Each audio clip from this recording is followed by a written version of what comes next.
अस्सलामु अलैकुम वरहमतुल्लाहि वबरकातुहू। उम्मीद है तमाम दोस्त अहबाब खैर व आफ़ियत से होंगे।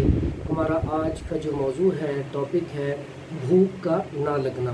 भूख की वजह से बहुत सारे लोग परेशान हैं। आजकल भूख ना लगने की वजह सबसे मेन जो है हमारे खाने की रूटीन का ना होना। हम बाज़-औक़ात खाना दोपहर को 12 बजे खाते हैं तो बाज़-औक़ात 3 बजे खाते हैं।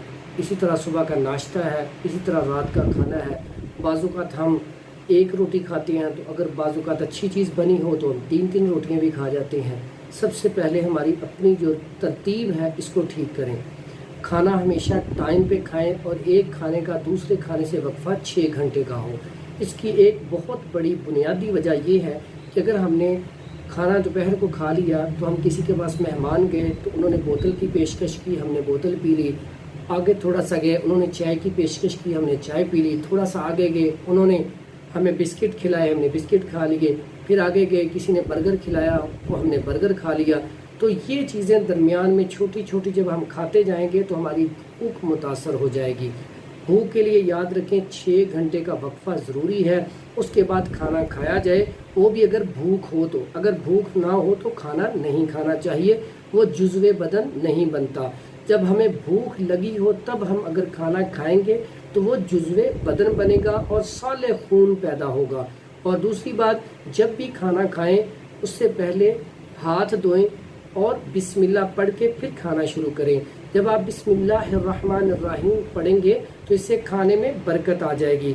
तो आप जब खाना खाएंगे थोड़ा खाना भी उसमें आप अल्लाह ताला उसमें बरकत डाल देगा।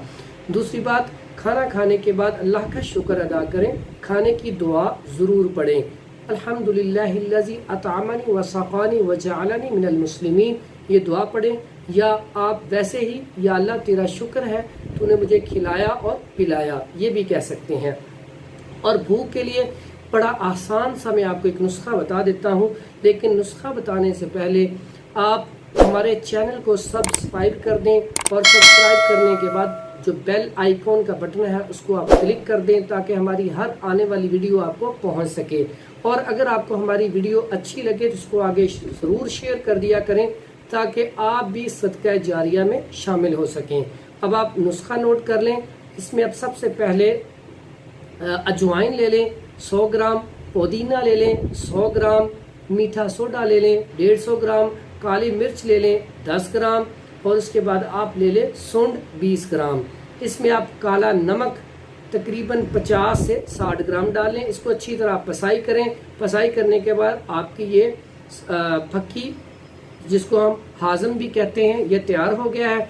अगर इसको आप थोड़ा सा करारा करना चाहें तो 10 ग्राम इसमें टाटरी शामिल कर लें या 7 लीमू ये शामिल कर लें। नहीं तो ये जो हाज़म है ये आपका तैयार है। और इसको आप आधी चम्मच नीम गर्म पानी के साथ सुबह दोपहर शाम खाएं। इससे लकड़ हजम, पत्थर हजम, भूख भी लगेगी और आपका मैदा ठीक भी रहेगा। तजाबियत गैस के लिए बेहतरीन है। दुआओं में याद रखें। अस्सलामु अलैकुम वरहमतुल्लाहि वबरकातुहू।